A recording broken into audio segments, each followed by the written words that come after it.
మీరు మీ అబ్బాయిని చివరిసారిగా ఎప్పుడు ఎక్కడ చూశారు?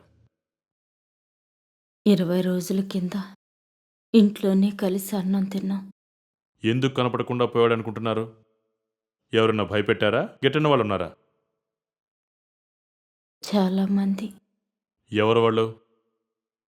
బ్యాంకోడు, ఇది చివర అప్పులోడు, కరువిచ్చిన దేవుడు, ఏంటి వాళ్ళతో తగాదా?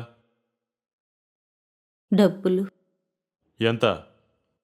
2 లక్షలు అయ్యి ఉండొచ్చు. అయితే అన్నం తిన్నాక నీ కొడుకు ఎక్కడికెళ్ళాడు? అదుగో ఆ రంగు తలుపుందే, ఆ గదిలోకి వెళ్ళాడు.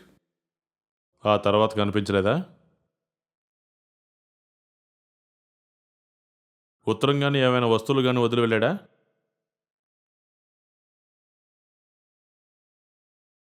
వదిలాడు ప్రాణాల్ని.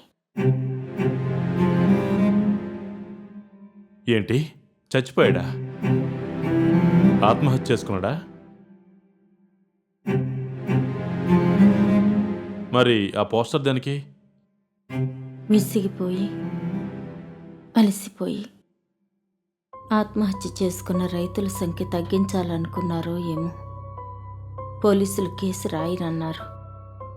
అది రాయకపోతే రైతుకు వచ్చే నష్టపరిహారం ఇవ్వరు. అది రాకపోతే అప్పులోళ్ళ బాధలు తీరవు.